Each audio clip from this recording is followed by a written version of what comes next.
put this recording on and ensure it's recording. Okay. Yep. So this is like our third session or fourth, I forget which one. Anyway, today we are going to cover a few things. We'll go quickly over basic key concepts. And Anthony, you inspired me because, the question that you asked about the Devatas, I am going to, and it's actually a fundamental question because it underpins all the Devatas, underpin the whole of the Jyotish knowledge. So I am going to address that, and it's actually very interesting. So we begin with the word Hora Shastra. Parashara Hora Shastra is it's his monumental work on Jyotish, and Parashara, of course, is the name of the rishi, and Hora Shastra literally means Hora. I'm sure some of you may be familiar with the term. I think the Spanish hora is the same. It's like an hour, it means. But the origins, perhaps I'm more inclined to think, are from Sanskrit, which literally means the hour, and that we have come to born and to exist. And Ratra is the night. So when you put it both together, it's you kick off the hora, the earlier keep the hora, and then kick off the ratra, and then you have the shastra, which literally means body of knowledge. So Hora Shastra is all about, Parashara's teachings. And so in a way, this all Saravali, another monumental text, has a slightly different take on it. It says Hora Shastra is indicative of effects of one's karma, which is fate. So all of them kind of agree that, it is to do with the planets, and Hora Shastra is the whole study of knowledge of the planets, the ascendant, and the good and bad effects coming thereof.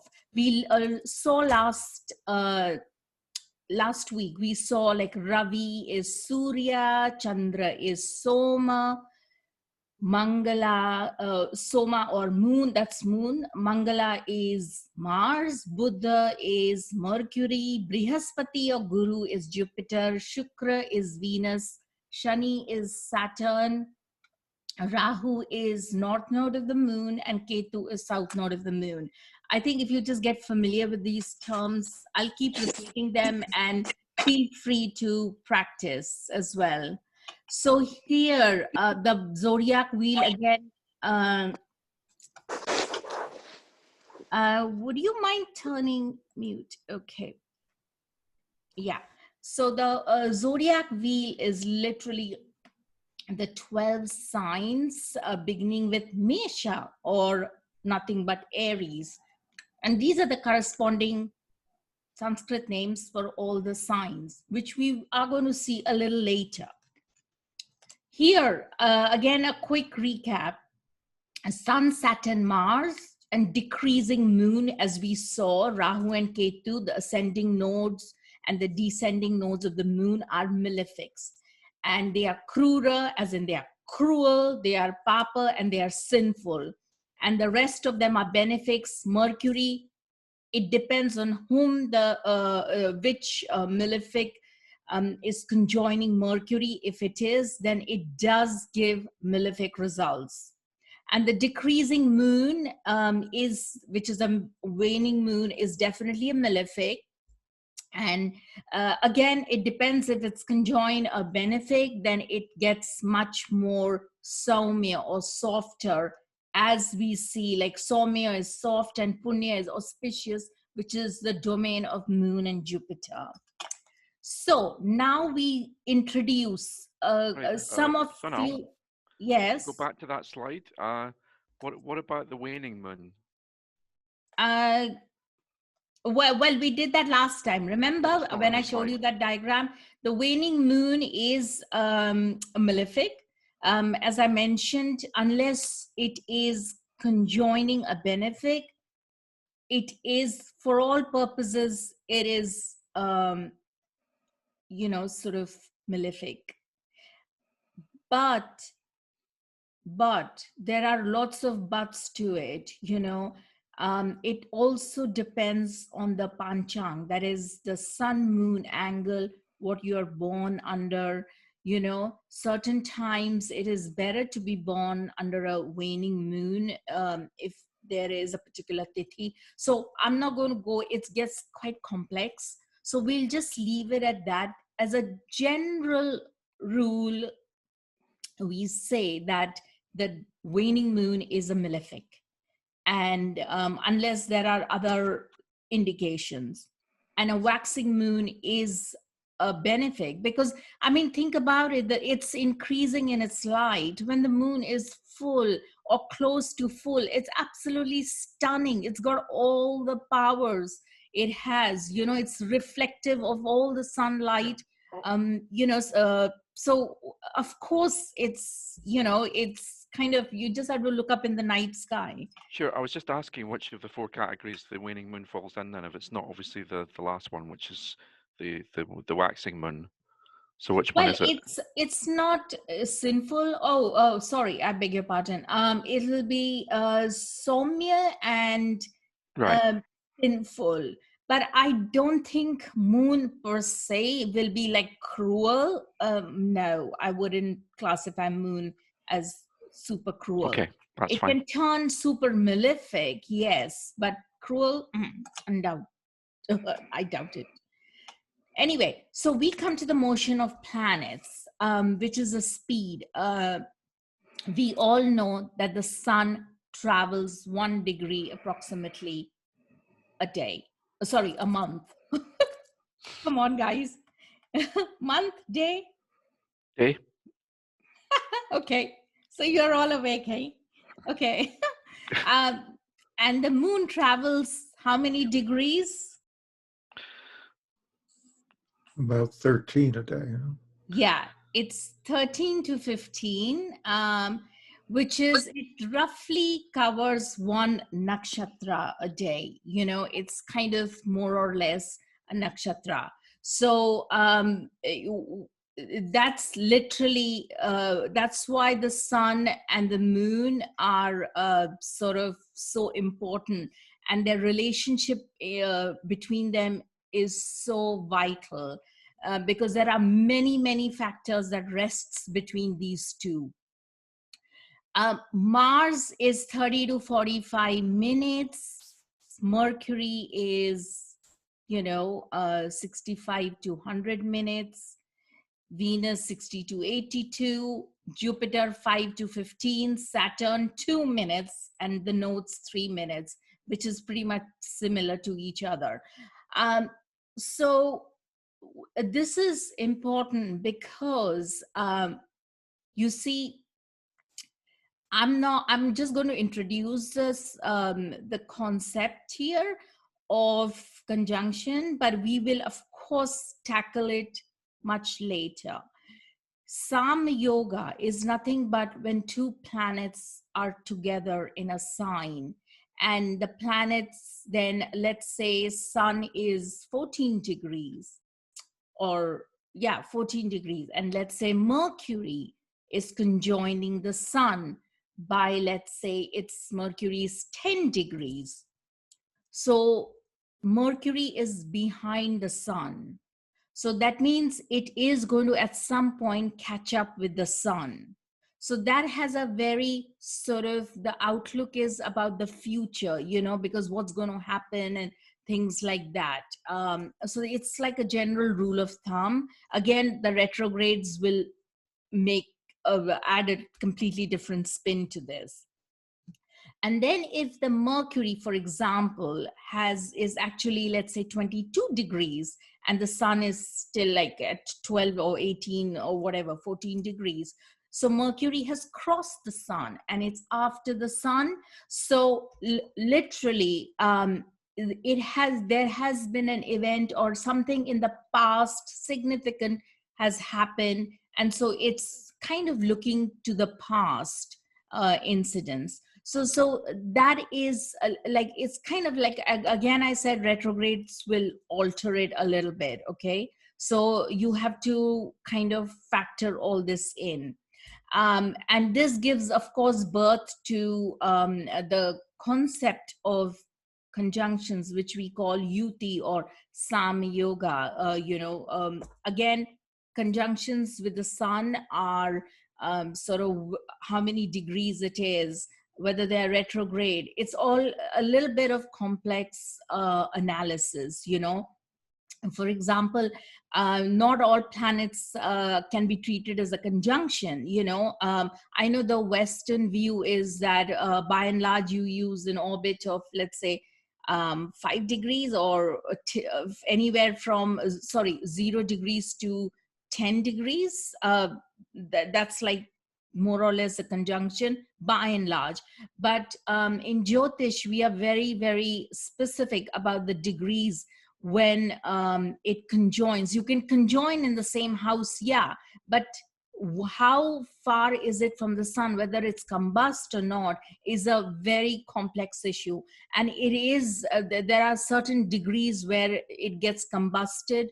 They're all kind of different. Like, for example, moon gets combusted with the sun when it is 12 degrees, either or. So let's say it's behind the sun 12 degrees, and after the sun 12 degrees, it's combust. Same way with Mercury, like 14 degrees. If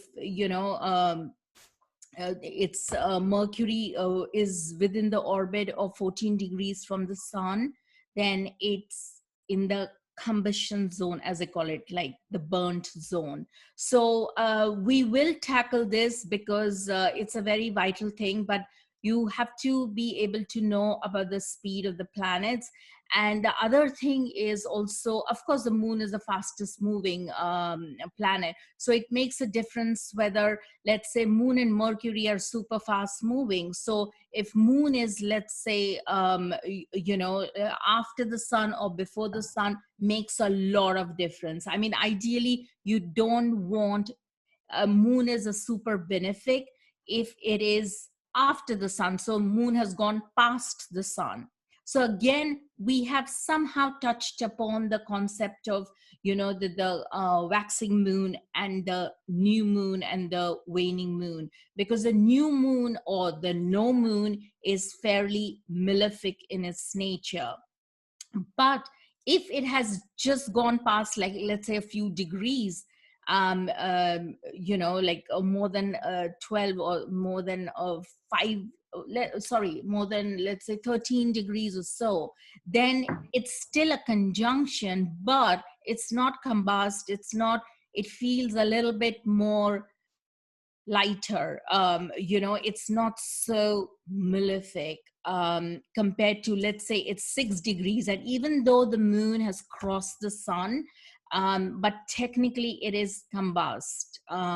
Is everybody okay with this, or am I just... It's clear. Yeah. Okay, so oh yes, and another thing why we need to know the motion of planets and the concepts behind it is, it's a lot of research, in my view, needs to be done in the motion of planets, because later on, I don't know if we will continue with this, but at some point, when I do my another course, take up the course, we will go in depth about the strength of the planets. So for example, in somebody's chart, we have a moon which is like running. It's like shigra. In Sanskrit, they call it shigra. It's like super fast. It's basically, the state of the moon is bhita, that is, it's absolutely petrified, it's scared.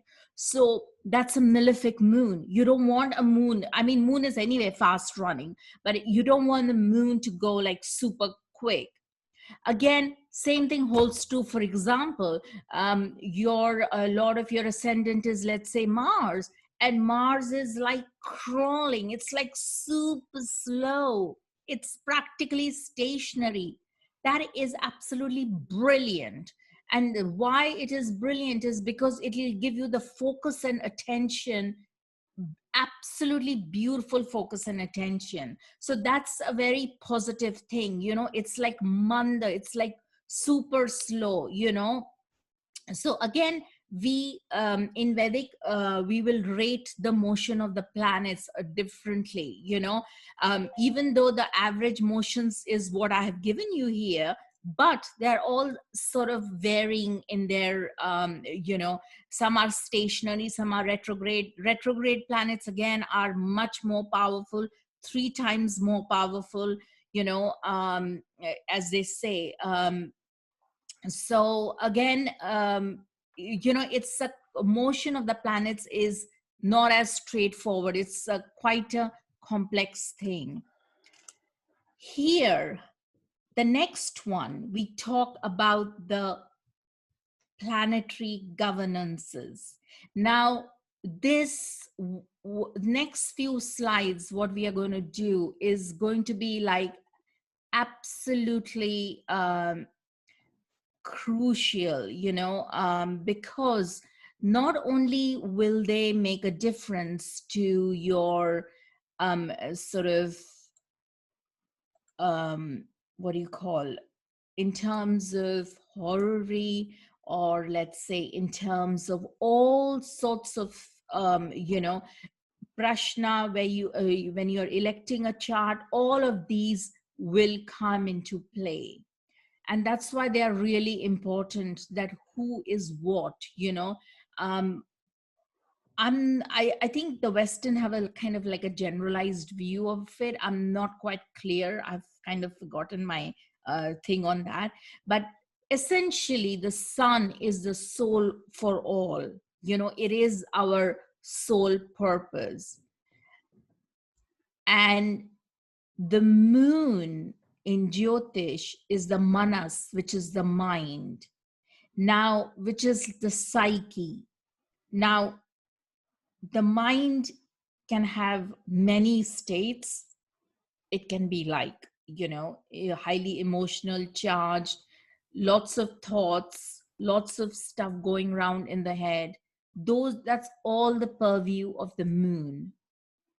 So when we say somebody's got a very strong mind, from a Jyotish perspective, we say that if someone's got like a strong moon, why do we prefer a strong moon?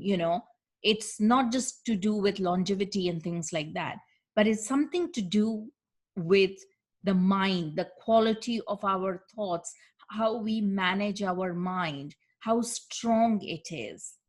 And that strength is given by, let's say, a moon in dignity or exaltation, or let's say moon in the 4th house when it's in planetary strength or dignity. So that gives you a strong mind. So these are the factors that govern. These are the planets govern these particular factors. Mars is the strength of oneself. It's how strong we are to go and fight for our goals. It's like the commander in chief in the planetary cabinet. It's like fantastically strong. Mars' sole purpose is he wants to just follow the king. And who's the king? The sun. So sun will always have the royal status. He's the king. He is the king of his entire domain. And the moon, like I said, is the mind. She's also the queen. But it's the thing with the moon is that if, let's say, you have an exalted moon on your ascendant in Taurus, let's say, and but you will still, to manifest that, you will need a person who's got a strong sun, because the moon needs that reflection of the sun. The queen needs the king. And that is how one has to view the whole planetary cabinet. The Mercury is like the prince. It's like wants to play, wants to have fun. It's like learning. It's like the toddler who's kind of running all over the place, and everyone's running after him. Mercury. He's babbling, he's kind of, practicing his speech and language skills and all kinds of stuff. That's Mercury for you, and yes, it is, it loves to play. Then we have Jupiter and Venus, who are literally the counselors or the council members or the board of council, as they call it. But their council, they're like different. Venus would be more to do with like other things like grains and, things like, more beauty stuff and things to do with management, while Jupiter is to do with in-depth knowledge, that kind of stuff. And, technicalities of all sorts of knowledge. Hi, anyone wants to ask something? No? Okay. Oh, would you mute that? Okay, thank you. So yeah, so far so good. So of the royal, so the sun and moon, like I said, they are royalty. Then Saturn is a servant. And when I say servant, it doesn't mean like literally actually a servant, but what it really means is like someone who is kind of working. He is very conscious of, he's like the people's people, who will go and check out everyone who's working, all the employees are okay. He's basically that sort of that sort of representation we are talking about. That's Saturn's representation. Then we come to Rahu and Ketu, who are like the border players. Ketu is like the army. They just march on. Remember, Ketu has a very strong Agni Tattva. The Tattva, as in like the element of fire, is very strong in Ketu. So Ketu is like Mars a little bit, but with a lot of difference, because Ketu has got huge intuitive skills. It's kind of like it doesn't know what to do, and but it just knows somehow how it's it's not about feeling. When we talk of feeling, we're talking of the moon. But with Ketu, there's a sense of intuitive ability there, but yet it's represented by the army. Every soldier is Ketu, and that's Ketu. Then anything where you're crossing the borders is Rahu. Rahu is all about borders, totally and completely. And foreign nationals and foreigners and things like that, that is all to do with Rahu. So far, so good? Yeah, I hear poison is often associated with the Rahu Ketu. Yes, absolutely. Yes, poisons do come under the domain of, I would say poison would also be more to do with Saturn as well, to an extent, but definitely Rahu Ketu. Viruses and things like that are all domain of Ketu, by the way. Prickly needle laser surgeries are all Ketu stuff. Yeah, but we'll come to that. It's right now we are just talking of the planetary cabinet. And oh yeah, and in terms of the council, which is Jupiter and Venus, they are slightly different in their being like the advisors. One is a more project manager, which is like Venus, who will manage all sorts of accounting to everything, while Jupiter is a more sort of like money, treasury, he will have all the knowledge of all what is going on and he will counsel the king. That's why the king in the olden days in India would always have Jupiterian person, or someone like a whole fleet of counselors who will advise him on not just Jyotish, because Jyotish falls under the Jupiter domain. And they would have also advise the Brahmins who are well versed in the Shastras or the Vedas and all that, who can chant well and all that. That is all Jupiter's domain. So a king without a Jupiter, oh my God, it's a disaster. So now we come to the complexions. These are, bear in mind, these complexions are a lot different to, let's say, the rule by all the signs, the colors rule by the signs. So it is best not to mix both of them up. Like sun is blood red, and I know Aries, where the sun exalts, and Leo, but the color of Leo is not blood red in the Vedic. It is sort of like a yellowish. We'll come to that, the colors, later when we do the signs. So don't mix up both. They are different. Yeah. Then we come to the moon. The moon is like tawny color. It's kind of like a transparency, watery, like pale colored, yellowy, pale colored, pinkish, sort of that kind of color. Mars is not very tall and is also blood red, while Mercury's hue is green like the grass. Then again, Jupiter is also tawny. Jupiter is also more sort of yellowy. Yellow is definitely associated with Jupiter. Venus is variegated. There are lots of colors, beautiful colors, vibrant colors, and Saturn is dark. And Rahu and Ketu are psychedelic colors. They're like shiny black, like, whoa, super bright, shiny, and even Ketu colors are like super shiny and yellowy and mustardy, but sort of with a very sort of like, as they call it, psychedelic shine to it.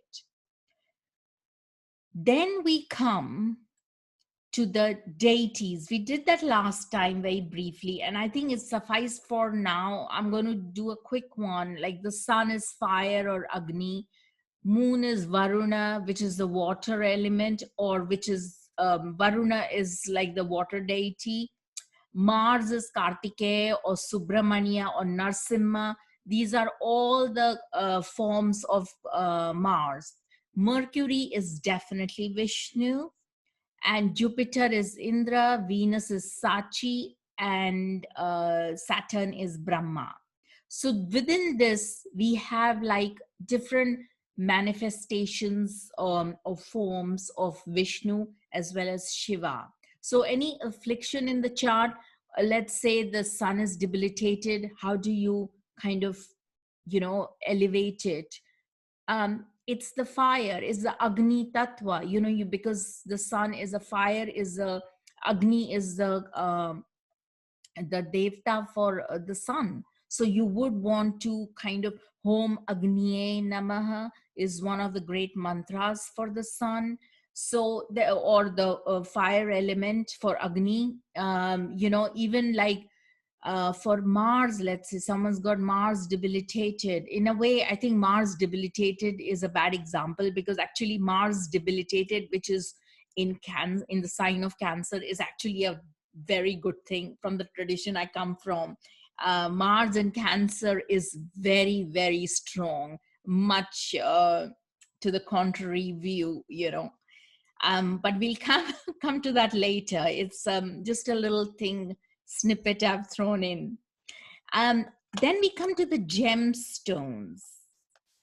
But before we go to the gemstones, here a quick recap that the Sun, Moon, Jupiter are Sattvic planets, which is very, positive and sort of very, they have the Sattva Guna. Rahu is the border. Now, number 4 is ruled by Rahu. This is also the Vedic numerology.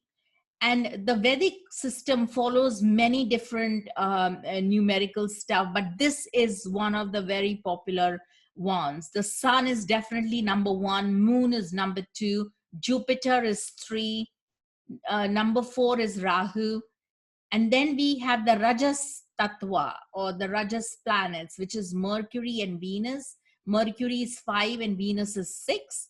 Then again, we come to Ketu, number 7, which is at the border again. And then separating the border, then we have the Tamasic signs, which is Saturn, number 8, and number 9 is Mars. Number 9 is always Mars. And the thing is, here we get a very important clue here. Number 8, Saturn, often gets exchanged with number 4, Rahu. So occasionally Saturn can also represent number 4. In some Jyotish traditions, they do take Saturn as 4. But I think for all purposes, 8 is a good number for Saturn. It is really the number for Saturn. So far, so good? Yes. Yeah, okay. Then we come to the planetary complexions. I think we went through that. I think I've got an extra slide here. Okay, the 6 of the planets. Mercury and Saturn are neuters. Now, again, this is very, very relevant for a lot of things when we are talking of, kind of horary or electional charts, or if we have, there's a lot of applications of that. Mercury and Saturn are, when they say neuters, it's a it's a rather complex one. In India, they have something known as eunuchs. Can somebody tell me if they are familiar with the term eunuchs or hermaphrodites? Yep. Yeah? Yeah. So the neuters or hermaphrodites are Mercury and Saturn. And only because Mercury is almost like that like sort of nor male nor female, you can't really make out the sex of the person. That is sort of very Mercury ruled. Moon and Venus are females, while Sun, Mars, and Jupiter are definitely males, and they are male planets. And Saravali, another text, has a very clear demarcation too, and they say this exactly the same thing. So both the primary texts are agreeing on this kind of the sex of the planets here. Then we come to the primordial compounds, the Panchamahabhuta, where we are talking of earth, ether, water, and air, and they are respectively governed by. Remember last time we saw that fire was Mars, earth was Mercury, ether or the divine element or space was Jupiter, and water element is related to Venus, and the air element is Saturn. Is everybody, do they recall this? Yeah? Okay, I'm assuming you do. Yes? Okay, now we come to the planetary states. The castes. Here, Jupiter and Venus are Brahmins. Jupiter and Venus are Brahmins. The sun is a royal one, while moon and people in general and Mercury belong to commercial community. So Saturn rules the Shudras. Now, Shudras is like a caste system in India. Again, they are like the cleaners. They are like sort of people who do menial jobs, who are sort of do tamasic jobs like, cleaning the streets and, so, and they don't have much of education. They haven't studied too much. Those people come under the Shudras. the cleaning, and that those kind of people is what they are referring to. Again, there is, Saravali has a slightly different opinion. Sun is definitely royal, all agree with that. And while Mars presides over the royal, so he has considered Mars as royal. Moon rules Vaishyas, that is like, the caste of business communities. And Saturn also rules mixed communities or mixed breeds, while Mercury presides over Shudras. So again, there is a slight discrepancy, slight discrepancy over this. But suffice to say that we do know that Saturn is not exactly, when we are talking of Saturn, it rules usually communities which are like backward and sort of not so well to do in terms of their knowledge base and things like that. So I think that's sufficient to know till this point. Then we come to the planetary tastes. Now this is super interesting, and the robes. The planets from Sun are on attributed to tastes. Now I have made a chart here, okay? Here the chart is Sun is acrid. Now acrid is a kind of like a complex taste. It's like a mix of spicy, like like chili spice, that kind of spice. So it's that's the taste of the Sun. Now you may well wonder, hey, why are we doing this? Because there is a very important thing. You see, let's say one has a problem with Mars issues. The planet Mars is like creating a lot of problems for you. What do? It's on your ascendant or it's on your 8th house. What do? You have little like bitter chocolate, and then maybe things will start to improve and it won't give you that much trouble. So the Jyotish stuff is very much interlinked with Ayurveda, because those are also next lesson we will link the body types to each of the planets, and whether they're kapha pitta, but it's not for today. I think we may run out of time. So here the Sun is acrid, Moon is saline, which is salty, like chips and all that, is like, that's why people love crisps, because it's the salt. You can kind of make everybody a slave. The blue cheeses, that is all Moon's domain. That's why people love blue cheese. I mean, whether you hate it or not, there is a majority of the population that absolutely adores blue cheese. And so that's the reason why Moon is, the reason why everybody adores the salty taste is because it's ruled by the Moon.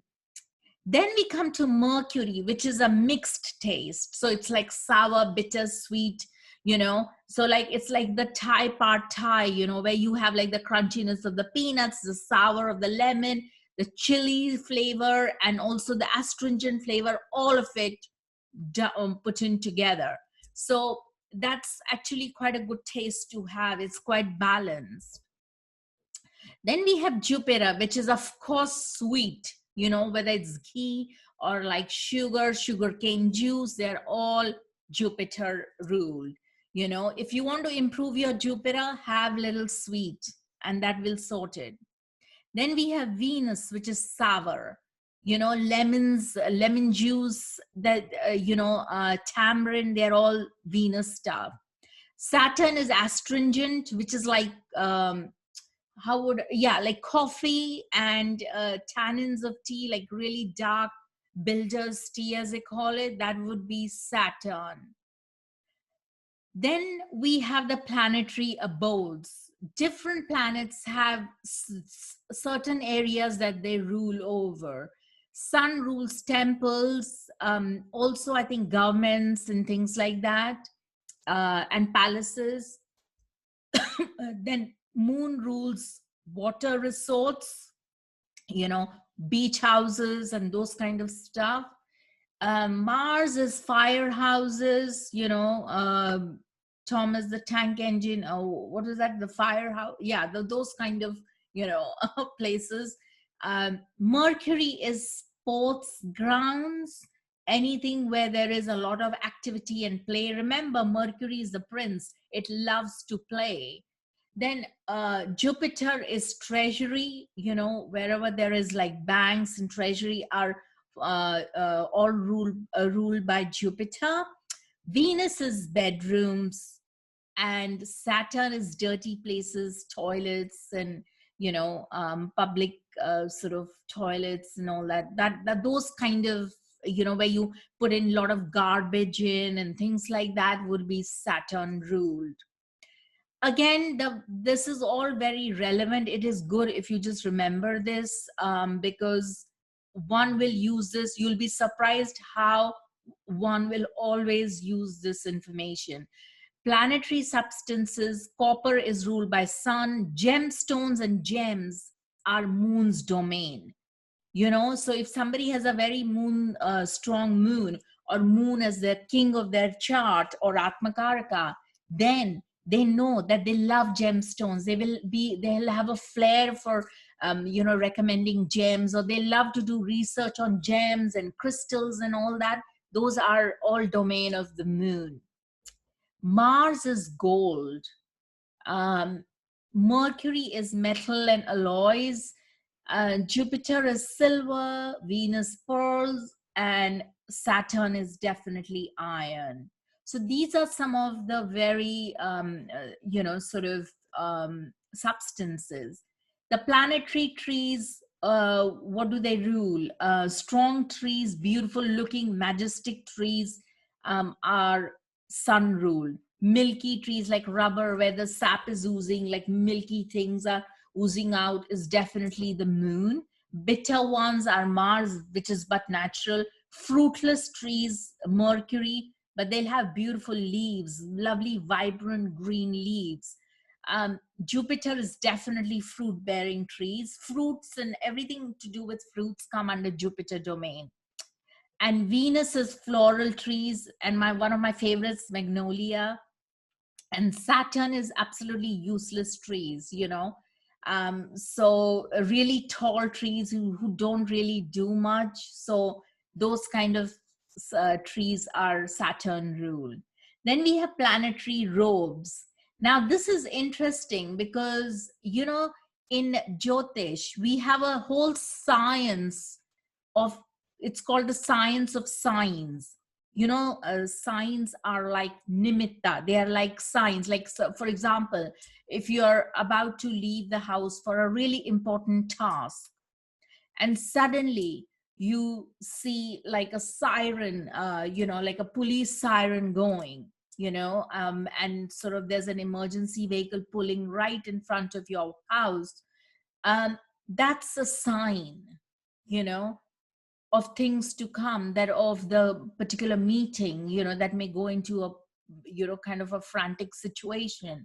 Or, those are all the signs. Nimitta, which is nothing but the signs from the universe, is a huge study in Jyotish, huge. And we pay so much attention to it that even when in the olden days, when a Jyotishi sat down and when a prospective client came in and sat down to ask him a question, literally from the breath of the way he was breathing, the client, the clothes he was wearing, we would figure out how and what the outcome of his questions would be. That is how powerful is nimitta. The whole science of nimitta is extremely, every single Jyotishi, it does use it, and is highly encouraged that you all use it if you aren't doing it anyways, because you'll be very surprised with the results. And so the clothes forms a very important aspect of each of the planetary thing. So let's say somebody comes with like completely crazy hairdo and things like that. I got a client sometime, she was like, she had piercings everywhere, and it was crazy. It was almost like goth like, and rag clothes and all that. And when I sat down, she gave me all her timing and all that. And guess what? She had Ketu on her ascendant. I mean, this is like, I should have just known. Just looking at her, I should have known that there would be Ketu on her ascendant. And that's what I'm saying. Like, because Ketu, the frayed fashion and the torn patchwork kind of clothing is all Ketu's domain. Rahu's domain is all like completely bizarre clothing. There's no sense of matching. It's like also foreign clothes, like suddenly you'll find someone doing this kind of mixing and matching of clothing, Eastern style, combined with ear piercings and all kinds of like jeans, crazy jeans and all. Those are all sort of Rahu's domain. Sun's clothes are very functional, coarse, and they're kind of, they just do the job. They're like beautiful, not like super beautiful and things like that. That's not Sun stuff. Moon loves new clothes. Mars is burnt clothes. They'll have a smell of like, kind of functional, and they just have to get to it because they're not that much interested in the robes and things like that. Mercury is water soaked. Now, I don't know why, but the Shastras or the texts have said water soaked. Often it could mean that sometimes you have these t-shirts or thing where they have like spray painted and things like that. So I think that's what I'm thinking it's referring to. But I will find out more because this has come as a surprise to me. Jupiter is neither old nor new. So it's kind of like, somewhere in between. And Venus's clothing is always durable and they are beautiful. If you have a strong Venus, you will have the finest of silks. You will love silks. You love natural fabrics. That's Venus. And of course, Saturn is rags. There's no two ways about it. Saturn is definitely rags. So, or rather dark clothing, or kind of like, a little tear here and there, and they don't mind. So far, so good. It just takes a bit getting used to some of the planetary substances because they're so completely different from Western tradition going right back to ancient times. I mean, Mars is gold, doesn't seem... I'm so used to the sun being gold, and yeah, quite a few of them are quite radically different. I mean, the sun being copper, where obviously Venus is copper in the Western tradition, and so there's so many differences there. Don't know how those originated, but it's interesting. Oh, Arn, again, Mars in the Western tradition, but you've got Arn as Saturn here, Yeah. so it's again different. So just interesting. Yeah, Don't know how those all develop, those differences, but it's interesting. Yeah, it is different. So I know, but this is coming straight from the the Shastras, so straight from the text. So now we come to the description of the sun. I think I'm going to quickly go through it because a lot of it, they're just few lines. You can all read it in the PDF. So basically, the sun's eyes are honey-colored, square body, clean habits, bilious temperament, intelligent, has limited hair. That's the other thing. If you have a strong sun, then you will be a little bit bald, a little bit like thinning of hair, over time. That is also what we use, one of the techniques to rectify the chart. If somebody in the Navamsha or the ninth harmonic has a sort of like balding thing, they will have sun on the ascendant. So that's an indication of it. Then the other text talks about, the Saravali talks about, they have curly hair, sharp mind, prominent appearance, majestic voice, is not very tall, eyes are honey colored. So they pretty much agree on most of the stuff.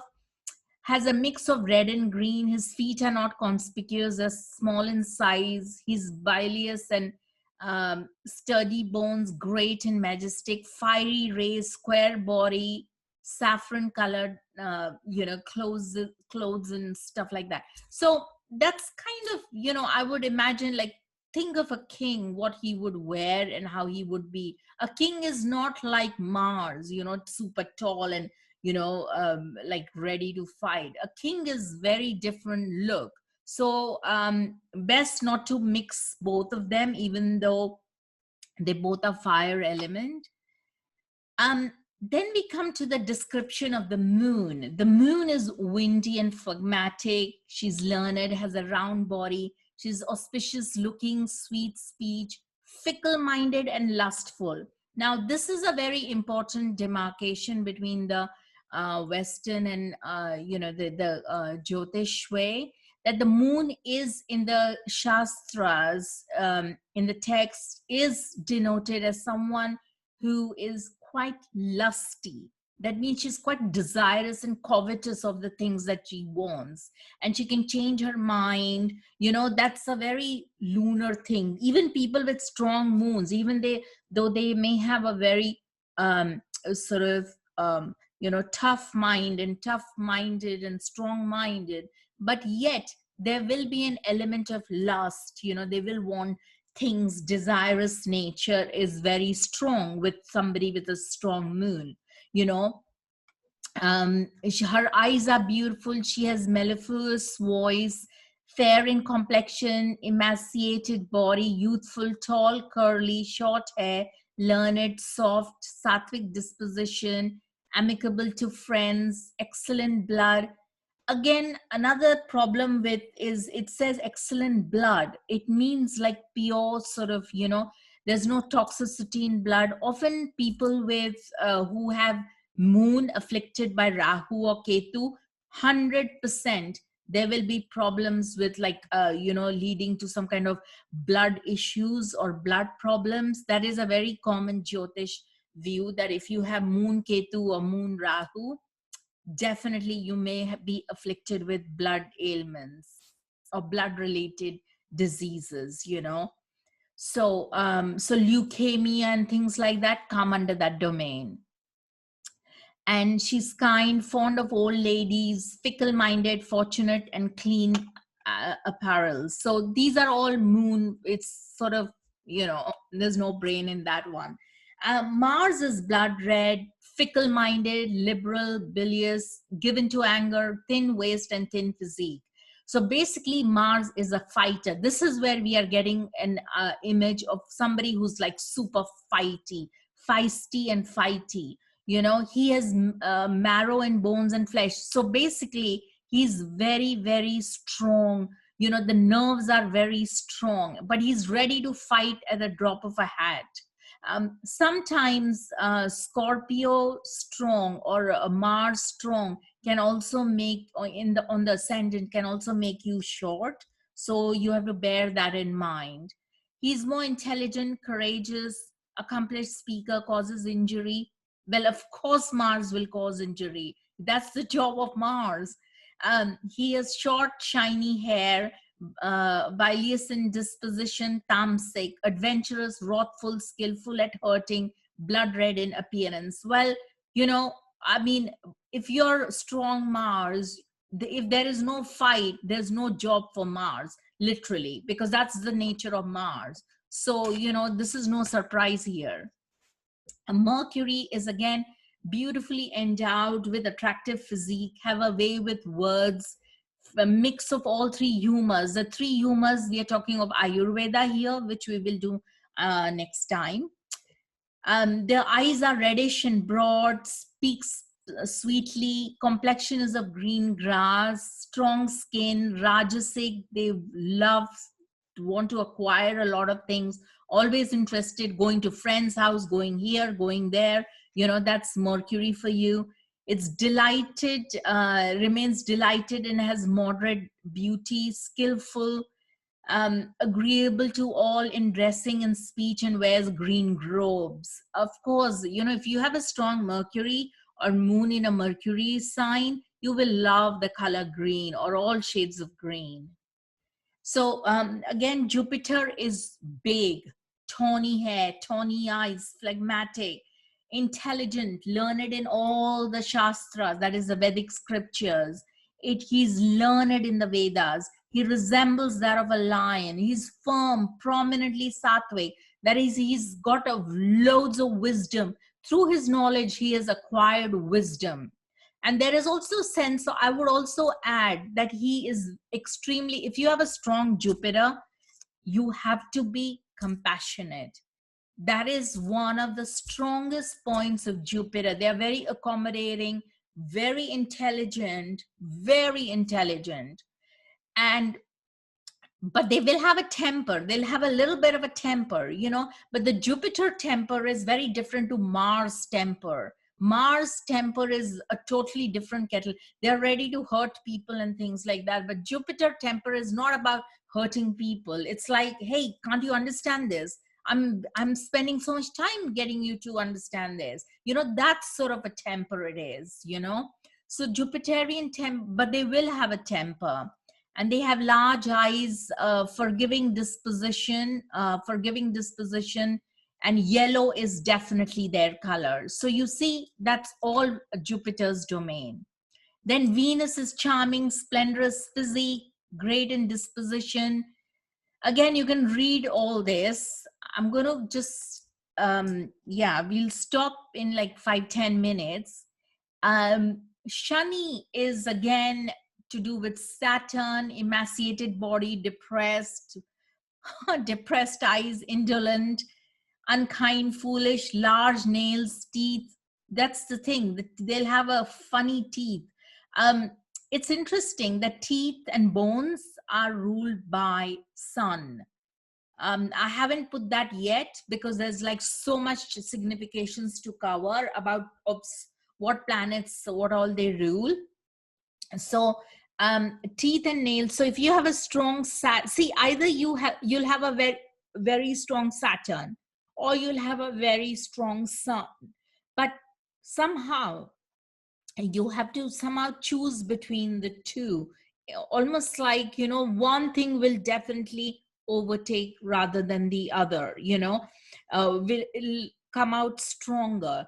So typically strong Saturn people will have a lot of patience. They will be like, they have all the time. Look at the speed of the planet. 30 years, 29 something years it takes to go through the entire zodiac. So they are very patient. They will keep at it.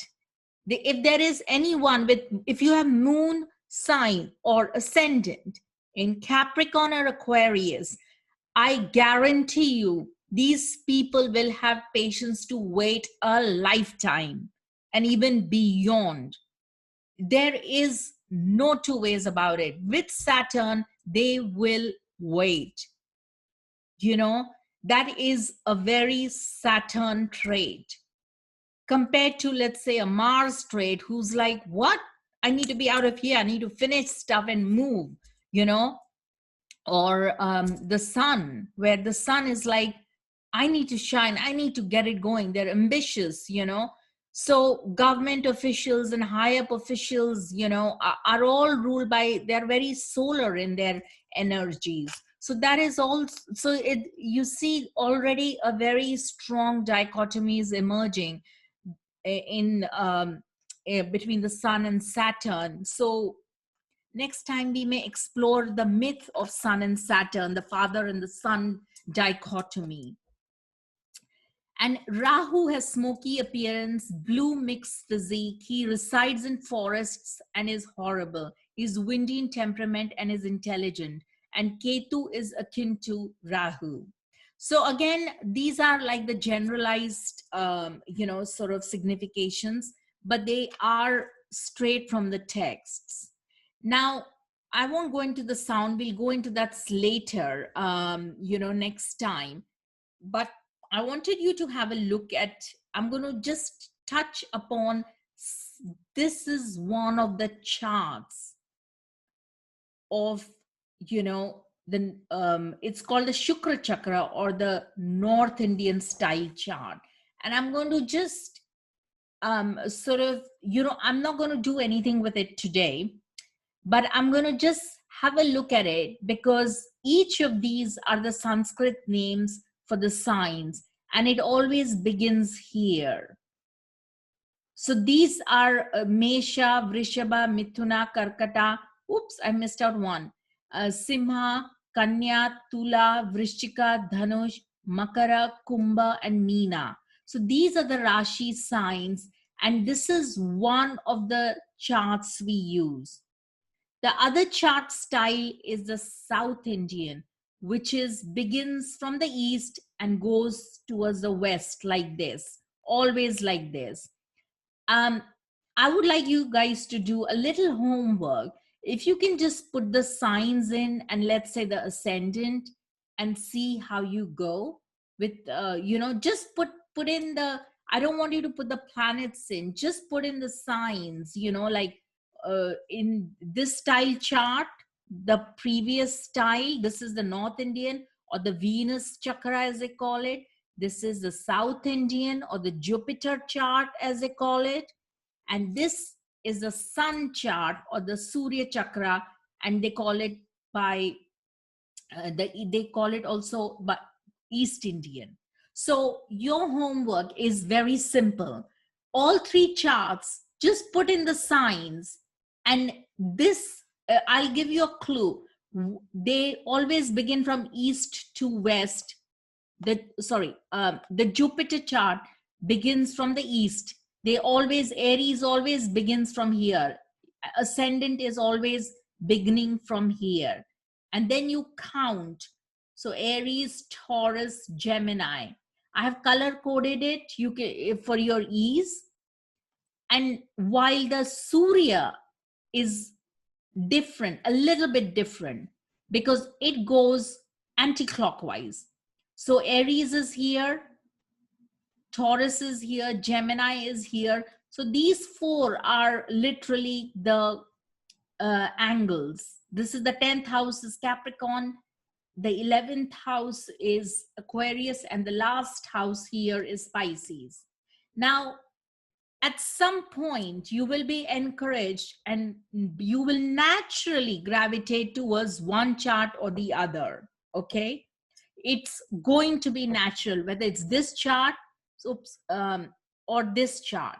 This chart, lot of traditional Western people, traditional medieval astrologers would be very familiar with, because it is how even the Western many about a couple of centuries ago, about I think no more than 150 years ago, they were using this chart or something similar to that. So you guys would already be quite familiar with this. So this is Aries, this is Taurus, Gemini, so on and so forth. So these two charts are literally anti-clockwise.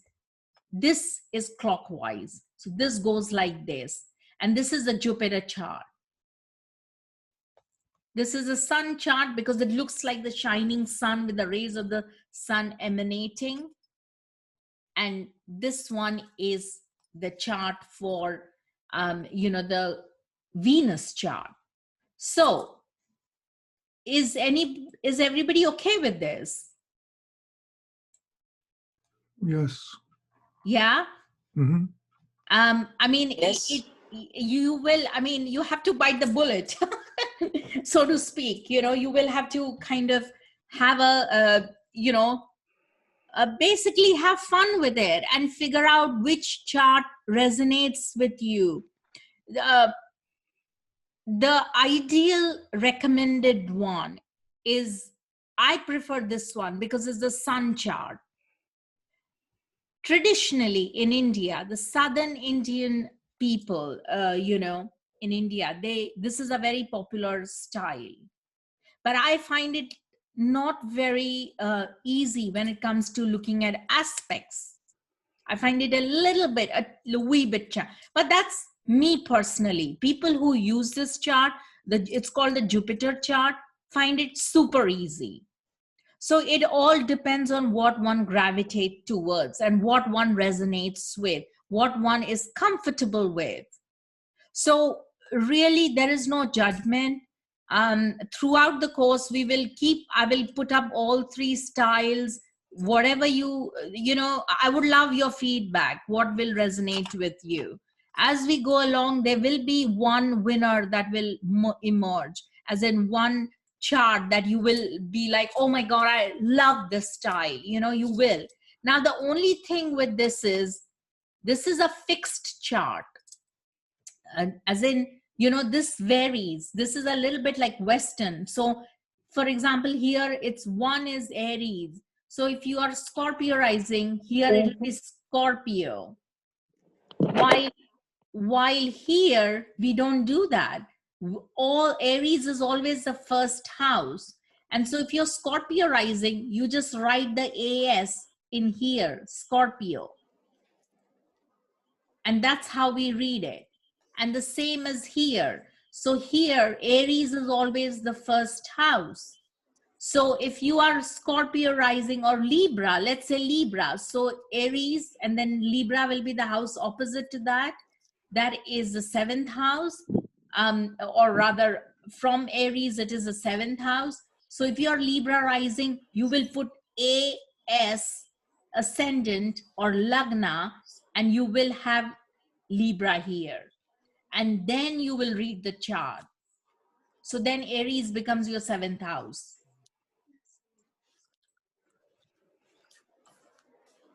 We will do more of this. Don't worry so much. Okay. Is anyone happy with this or no? Yeah, that was great. Thank you. You covered a lot of material. Yeah, so we have more, but I think we have to leave it for next time. So Devtas, yeah, I think this is not very kind of, at every juncture, you will find a few things which will be like, ouch, but eventually you will get to it, get to the grips of it. But it's something that you just have to go with, you know, you just have to, it's quite intuitive once you start to completely throw yourself in it. It is super intuitive, you know. And don't worry about like, oh, the Western things, you know, the circle chart and all, you know, somehow the mind is such that it will be able to switch quite well. It's like learning 2 different languages. People don't get confused if they're learning another language, you know. So you'll be able to switch quite comfortably. It's not a problem at all. So far, so good? Yes. Okay. Thank you. Thank you. Okay, we have a class by those who are interested with Marielle Cherokee for the next one at the lodge at 7:15, and we have in the second half, I think Israel Ehose speaking on prediction and predictive techniques. Also this weekend, don't forget, this Sunday, we are having a workshop on nakshatras if anybody is interested. So do feel free to join.